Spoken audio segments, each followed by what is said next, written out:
Okay, Q&A time, something a little bit different, some personal questions, some interesting, some work, some fitness industry. So a really good mix. There are 33 questions, 34 questions to get by. So let's get started on this. Number one, which gym do you work at? I don't currently work out of any gym.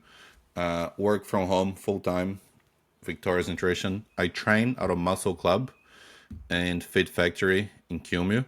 But nah, work is fully from home, thank God. I don't know why a lot of people have this impression that I live at the gym, but nah, it's just work fully behind the computer.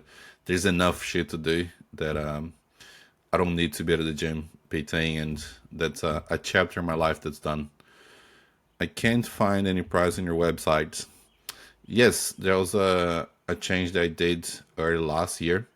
I think I don't know if you people really understand how important it is for a coach, at least for myself, I speak for myself, to have a high percentage rate of success. No one likes to get paid for not working or for not solving a problem. I think if anyone ever got paid for a job or a work, or you might be hired for something that they paid you, and they just said, you know what, you can go home, keep the money. I don't really care enough for this. I'm not bothered. It's one of the worst feelings that anyone that's passionate about what they do, they can feel. So not having present a website, and again, I don't even know if I can help people that want to work with me. There's not like a arrogance. Idea is just if I can help you, I don't want to take your money. I don't want to work together. So nah, no prices. I always go through a conversation first to find out if I can actually help, how long it's gonna take, what our expectations are. I think the key for success in business in life is just relationships.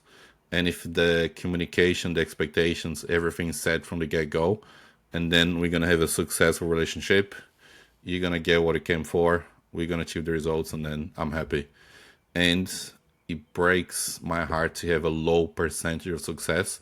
I want every single client to achieve, to exceed their expectations. So open up the doors, just let everyone come in, pay the money. It's a privilege, and now it's gonna sound arrogant. I think it's a privilege to work with me because I take as a massive privilege of someone trusting me with their money. So they can have to be a two-way relationships.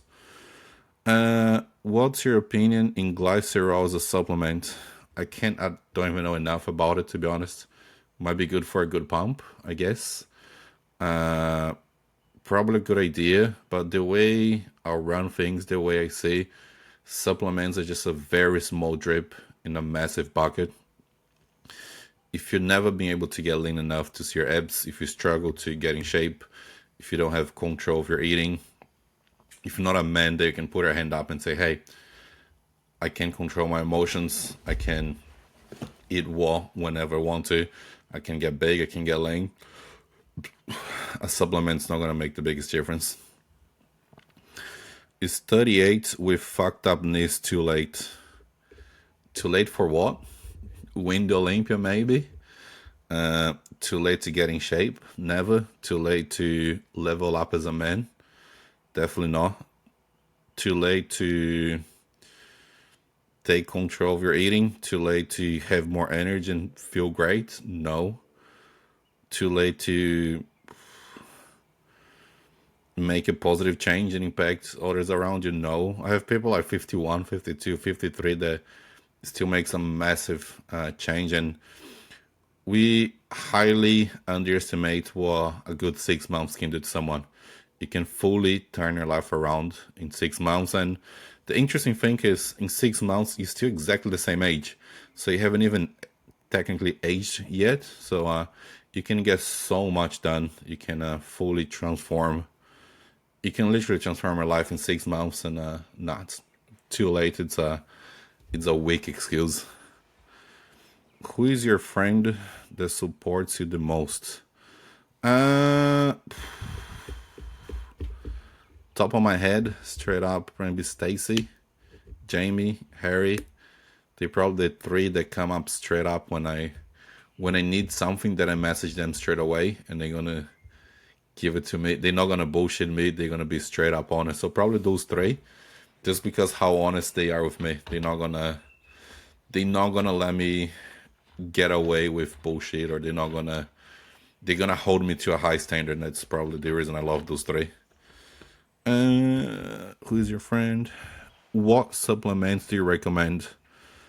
I'm a basic guy. I used to use a shit ton of supplements, but as a general rule, Whey Isolated is probably the number one. Just gives you so many more choices of eating. Tastes great. You can put in your cereal, oats, drink, smoothie. It's a very versatile option. Creatine. Everyone should always be taking creatine. Pre-workout, very useful. EAs, maybe in some athletes cases. And then vitamins, fish oil, vitamin D3, K2, vitamin C, multivitamin, magnesium, ashwagandha. Just very simple, cheap, single ingredients. I don't think anyone should be spending tons of money in supplements. Uh, I love you. I love you too, whoever that is.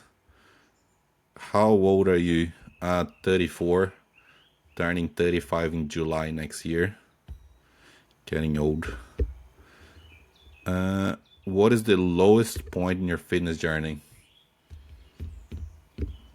When I came back from Brazil, like everyone else, I done the same mistake. I went away on a holiday thinking that I'm fine, I got this, I'll sort it out after the holiday. And I remember on my flight, on the day that I was flying back from Brazil, my digestion was so unhealthy that I didn't eat anything for 24 hours, because anything that I would eat, I would get acid reflux. And I was still being reasonably healthy. I was still doing all the right things, but I would go overboard in a few meals. I was having a bit of alcohol. Was eating a lot of fried food. So yeah, coming back from Brazil, I think it was 2017, and realizing that I did not have my shit together, had tons of digestive issues, tried everything, couldn't get laid, looked at myself in the mirror, saw a lot of main tates. Just yeah, it was disgusting. That was by far my lowest, and that's when I hired my first coach, Steve Orton, August 2017, if I'm not mistaken. And then from there, I just haven't worked on my own. I always had a coach and just decides like, you know what, I want to keep leveling up myself. But yeah, that was pretty low. I remember actually sitting at City Fitness Albany doing cardio on a bike and then looking at those infomercials of like those walking pads and just thinking, man, that must be that must be a secret.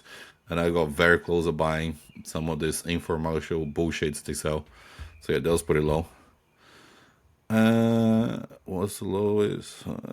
Why do you hate counting calories? I think hate is a strong word. I just think that most people tend to find one thing and they're extremely attached and then never lift their head up and try to move on or progress. I think actually no, hate is a good word. I hate getting stuck in one thing and not progressing. So the issue of calorie count is that people very fresh to a fitness journey, they start counting calories, that's like their first step, and they might do that for a little while, but they never progress. I think that's what pisses me off. And it's a little good stepping stone, but people need to keep moving on and learning how to eat without counting calories, track, or anything like that. I don't think I ever tracked a single calorie. I don't even know how. For the last 4 years, I have not known how many calories I ate. I received my plan is written amount of chicken, amount of rice, amount of whatever, olive oil, oats, nuts, avocado, cereal, whatever. And I don't even see the calories because, yes, calories in, calories out, but you have a plan, you consistently follow, and then you move on. Fitness and getting results is not a numbers game. It's not like tracking every single calorie. It's a feedback game. You do an approach, you be very consistent, you look at the the results, you plan your next steps, and then again, and then again, and then again. And I don't know, I think as a grown man, I got better things to worry about it than counting little numbers. I have friends, family, work, things that I want to enjoy. I don't have my face stuck on a phone. Biggest mistake you ever? Oh no, you talk about a law long term. What's yours? That's a good question. Um, I'm coming up to the last 2 months of a 5 year plan, which was when I was 29. I decided to full on get in the fitness industry, go to university, get a degree, and then fully invest 2 years of 100% fully investing in growing the business, which 2 years, it's a baby business. It's not even that big. So I'm coming up to a end of 5 year plan. I'm struggling a little to clearly map out my next long term plan. In the end of the day, my number one goal is to be the biggest fitness authority in New Zealand. I want to be the biggest business in terms of, I don't know if in how many people we help, but the quality and the consistency of the results, of the amount of positive influence that I can make in the fitness industry. Because I don't chase money, I chase being the best. I chase getting great results. I chasing adding value to people's life. And I know if I consistently do that, money, freedom, all those things are gonna come. I don't know about how many people I would actually want to work with. It's something that's in my mind a lot. Do I try to help everyone? Do I just keep it people that want to be helped? Do I how hard do I make people how hard do I make for people to join and work with us? I don't know. I want to make sure I make the biggest impact because life and life is going fast. Long term plan. Why are you always angry? I'm not always angry. I think it's a misconception from people that don't really know me.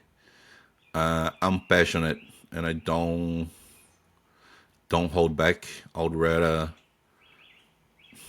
I think the last thing you wanna be is irrelevant. I'd rather have people that really love me or really hate me than just being someone that no one cares at all. So if I wanna have people that really love me, I'm gonna have to take people that really hate me. So it comes more to passion than I watered down myself and the things that I believe for a long time. Scared of upsetting people, trying to please everyone, and I kind of just given up on that. I just decided, you know what? Even if public speaking, I would rather be a little bit more controversial. And there's a room of 50 people. If I upset 5, 10, I don't really care. I would rather see 5 or 10 go, hell yeah, this is awesome. Then I'm just like, that was cool, and then move on. Biggest mistake you ever made in the fitness, all of them. Swear to you, every single dumb mistake that someone can do, I done it, and I always been the smart ass, too smart for my own good. Tried to take every single shortcut. Didn't believe anyone they say. Made the same mistake 1,000 times. Thought PTs were a waste of money. Was too good. I don't need a coach. I know how to do it myself. I'm just gonna invest a bunch of money in supplements. Every single mistake, I done it repeatedly. So it wasn't once at all. Who is your favorite client? Nobody. A client coach relationship is a funny one. I think for the majority of the time, it has to be a very clear line between I'm your coach, you're my client. We can have a small amount of friendship. The longer you work with someone, the bigger the friendship can make. But I think where a lot of coaches and a lot of clients go wrong, they try to be buddies from the get go, and it almost always ends up in a bad place. You have to have the respect and favorites. Nah, I have favorite attributes, favorite attitudes, favorite traits. I don't have a favorite client on itself. Yeah, attributes and traits, good communication, checking on time, trusting, being positive,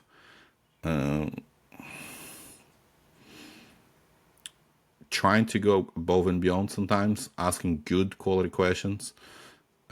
Those are probably like my favorite things. And I'm like, that person, they asked me how they could have done better than they instead of, or what they can do better instead of how how much easier it can make their life, how much crap, extra crap that they can eat, how much do they need to do a card or whatever. So my favorite thing is seeing someone extremely passionate and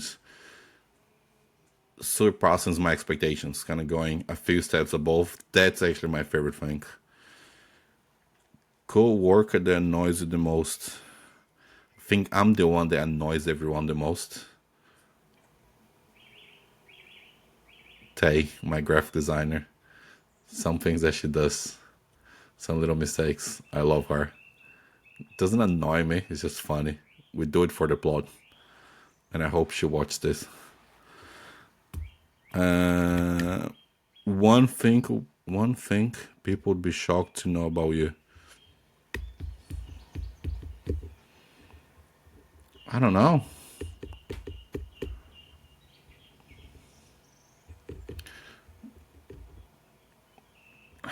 Sometimes people have an idea that I care for what other people do, or like if I meet someone, they go, "Oh, my eating all days." I don't care for anything like that outside work, outside my clients, or like a flatmate, or actually, yeah, that's a good one. I couldn't care less what anyone does around me if they know my clients, if they're not paying me to work with them. Like, can be eating burgers 5 days a week. I couldn't care less. But something people would be shocked to know about me. Fucking hell. I don't know. I think I'm very straightforward in everything. I don't know. I need to think about that one. Should I take creatine on my cuts? Yes. Creatine questions. You always should be taking creatine. Extremely helpful for 1,000 different things. Don't be a dumb and just, oh, the weight scales up or whatever. It's gonna make you look bad. It's gonna make you stronger. Apparently, it makes you smarter too. It's cheap. It's easy. Everyone should always be taking creatine. That's a no-brainer there. My favorite pre-workout. I don't really think too much about it. It's just I'm just addicted, I guess. Just always take pre-workout, which is probably a bad habit. So I can't say I ever feel too much difference between any pre-workouts. The one with the wolf at the front, I guess, like devastated or whatever that is probably what I've been taking for a little while, but they kind of feel the same, to be honest. And I'm trying not to go any more overboard than I already do. I love you again. I love you too, whoever that is. Best advice for someone getting started. It's gonna sound so cliche, but find someone smarter than you.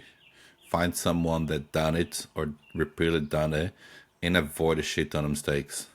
And if you do find someone, trust that person 100%. The downside of nowadays is that there's so much information out there that it's very easy for people to get overwhelmed and take an advice from one person and someone else and someone else and someone else. Find one person that done it, that been there, and then just follow them. Just 1,000% trust, and then someone else. I think if you want something done properly, do it once. If you do it cheap, you do it twice, do it 3 times, 4 times. Learn some by yourself, but the right person will save you so much time. Is gonna teach you a lot and also teach you a lot about yourself, because you're gonna feel that you're working hard until someone teaches how much hard you can work. You're gonna feel that you're disciplined until someone really shows you what discipline looks like. you're gonna feel that you're so good until someone shows you 10 levels above you. So that'll probably be a good one. Best advice? No. I'm 17 and want to be a bodybuilder. Thoughts? Um, bodybuilder, bodybuilding. It's a great hobby. I don't know if it's a great career. I don't know many people that full time bodybuilding in New Zealand. But same to the last question. Find someone that doesn't. Find someone to help you, to guide you through that, because it's just gonna save so much time, money, so much health. Like, you do want to learn some things on your own, but at the same time, if you want to grow a business, you find someone that done it. If you want to build a house, you find someone that builds house. So just, yeah, find someone and learn how to keep this hobby for a lifetime. Like, bodybuilding is absolutely great, helps you in everything in life. The dedication, the routine, the structure, the attitude, how often you get humbled as well. So find a way that's something you can sustainably do. And your life doesn't need to be the easiest. You don't need to be, sometimes people think they need to have like simple dumb job to bodybuilder. You can do bodybuilding while doing other things. I did when I was managing a restaurant, working 50, 60, 70 hours a week. I had my meals, I had my shakes, I still go train. So yeah, you want to make your life easier, but go, bodybuilding is awesome, but understand that you're more than just a bodybuilder. Like, bodybuilding is a part of a life, but it's not everything, shouldn't be everything in someone's life. When are you competing again? Oh god. There's a few things I need to get it done first. Maybe not next year, maybe the year after. I don't know, I got some big decisions to make in the end of the year. It's yeah, I got some things I need to get it done first. I'm just waiting for Christmas to start. Great. Keep waiting, I guess. I don't know. Probably know how I feel about this. It's not right time. The right time was yesterday. You're behind already. So why would you wait any longer? But each to their own. Again, until you're paying me, I do as you please. I don't care. Biggest ick. Oh god. Biggest ick in the fitness industry. I don't want this to be negative. Biggest ick in the fitness industry. God. Maybe someone believing they can actually help everyone that, I don't know if it's a nick. Actually, a good one is people that get slightly above average and then maintain that, and then just feel they're so much better than everyone else, and they're fine. Actually, it's not about the fitness industry. I think that's more of a personality ick. It's someone that's a little bit above average, and then that's it, and then they settle for life. And then you see a guy or girl 5, 10 years later, they only look a little bit better. Their business is only a little bit bigger. I just hate stagnation, and I just hate thinking that you are a big fish in a small pond. If you feel that you're so great, you in the wrong room. You should be with people that make you look small, that make your business look small, that make you as a person need to improve. So I don't know if it's a ick in the fitness industry itself, if more a personality ick, but it's just, it comes down, I guess, when I was young, and every little guy, like, as soon as you get a little bit of muscle, you think you're the biggest in the world, and you walk around with the tightest clothes and singlets, and you feel that you're so great. I think that's a big ick for me. It's just getting a little bit better and thinking you're the best, but never progressing. I'm absolutely sucker for progression, and keep seeing people getting better and better. Hardest and best thing about being a coach. It's the last one. Hardest, maybe, probably two things. Knowing when you can help, knowing that you go through a consult and you find out the problem, how long it's gonna take, The person's willing to do everything. You know, someone's been struggling with their weight for 10, 15 years, 5 years, whatever. It's been a big problem. And you can tick every single box and fully change someone's life. And they decide not to. So probably that's always heartbreaking.